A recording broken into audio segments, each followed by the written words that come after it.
back in the chapel following the restoration journey of our old masters here at Wentworth Woodhouse. We've already seen early cleaning, varnish removal and the treatment of flaking paint in our conservator workshops. And even at this early stage of work, the colours have begun to come alive. The restoration treatment for each painting in this historic apostolic series is unique, and it depends on their state of decay and damage. In this fourth episode, we focus on the relining needed for a number of paintings particularly affected by damp. It's a painstaking and complex process, and in total 7 of our 13 old masters need to be relined. The south wall of the chapel has been pretty dry, and so the paintings haven't been too badly affected by damp. However, on the west wall, St. Andrew and St. Matthias have been affected by damp, and this is due to the failure of a lead-lined gully in the roof above. The cold north wall of the chapel, which is built back to back with the house, would never have been wholly dry, and it also suffered from water ingress, again through a failed gully in the roof above. Here, 5 of the 7 paintings mounted within the gilt batten framework also have to be relined. We have St. Matthew and St. John on the left, Jesus Christ in the middle, and then Peter and Paul. But as well as the damp walls, it's clear that the enclosed batten framework, which was installed in 1916, has contributed to the problem and has not allowed adequate ventilation to keep the paintings in good condition. But before we begin, we'd like to thank you for supporting Wentworth Woodhouse by watching this film. And if you'd like to help us to build something amazing, you can donate by following the link in the description below. The paintings to be relined have been moved out of London to a specialist company where Lucien is hard at work. In the workshop, the painted surface of the canvas being relined is covered by a protective film of Japanese spider tissue paper. Japanese spider paper is made from the fibres of oriental shrubs, such as kozo, which is mulberry, mitsumata or gampi. Despite its delicate appearance, the tissue paper is strong, durable and difficult to tear, and as a conservation product, it's ideal for protecting the painted surface during the process. The protective film of Japanese spider paper is then brushed over with BEVA or Beaver 371. This is a specialist conservation glue, which again provides more protection to the painted surface. Lucien is working on St. Matthias. You may remember seeing this apostle in Simon's studio, with a significant dent to the left side of the painting. Before our visit, Lucien repaired the canvas by applying heat, moisture and blotting paper to shrink and flatten the bulge. Following relining, however, the area will need repainting. The next stage is to remove the canvas and the old lining from the stretcher frame. St. Matthias is turned face down onto a large work table, and the tacks securing the old lining around the stretcher are removed. The edges of the lining are carefully peeled back all the way around the stretcher. There are clearly fragments of an even earlier lining still visible underneath the stretcher edge. Lucien thinks these fragments could easily be 200 to 300 years old.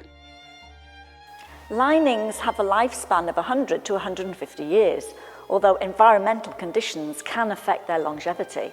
And there's certainly evidence of mould and water damage to our paintings. Throughout the 19th century and into the earlier 20th century, linen was the favoured lining material, known for its strength, durability and fine weave. The linen would have been prepared with size, usually an animal glue, as a primer to protect the fibres of the lining from the oil paint of the artwork itself. We have no household records of when the chapel paintings were last relined in the current linen. Could it have been around 1915, when we know that art restorers were commissioned for the house by Countess Maud, wife of the 7th Earl Fitzwilliam? We don't have any records of what specific artworks were restored at that time, but we do know that the chapel paintings were rehung in this modern batten framework in 1916.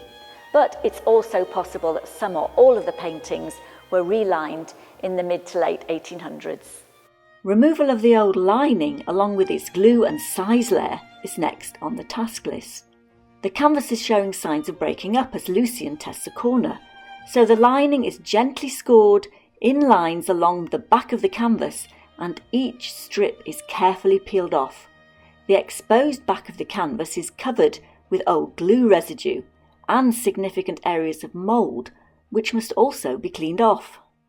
A flour paste mixture or poultice is brushed on, square by square, giving the paste time to soak into and soften the glue layer. Interestingly, where the mould has eaten the glue, it's rather easier to scrape off.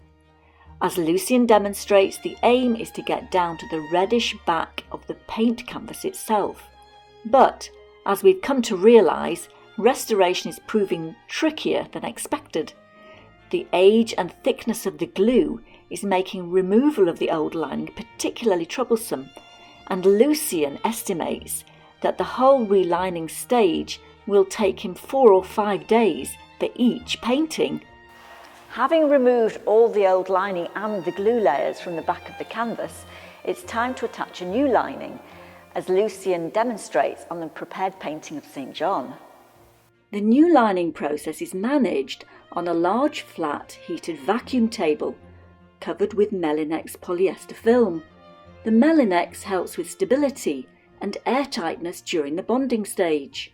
The new lining is made of Belgian linen, cut to size and coated with a solution of Beaver 371.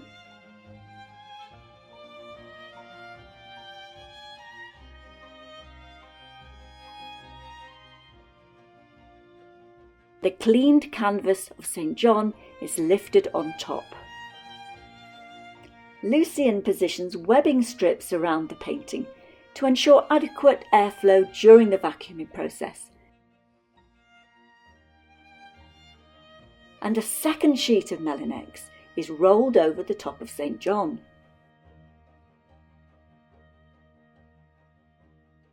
Vent hole slits are made in the bottom Melinex layer to draw down air during the vacuuming process.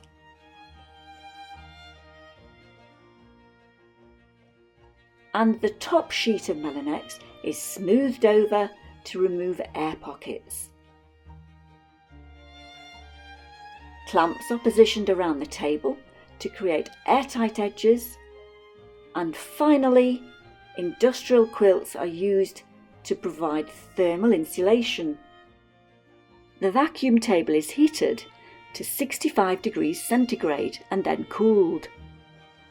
This bonds the Beaver 371 adhesive to the lining and the canvas, which are drawn together flat onto the table surface. Once the heating cycle is complete, the thermal insulation is removed, and fans are used to cool the whole table down. Once cool, the clamps are unscrewed, and the top Melinex layer is removed. The painting of St. John is revealed with its new clean lining. The final stage is to remove the Japanese spider tissue paper with a solution of white spirit and to examine the painting for any sign of damage or tear. The painting is attached to a repaired or new stretcher frame for future stability, and hopefully it will last another 150 years. We do hope you've enjoyed learning about the relining of our old masters. It's certainly been a fascinating process to observe. Join us next time when we'll show you the clean paintings back in Simon & Martin's studios, ready for reassessment, paint touch-up and revarnishing. And don't forget to subscribe for free to our YouTube channel to follow the next episode in our story, or indeed any of the other fascinating stories on our journey of renovation here at Wentworth Woodhouse.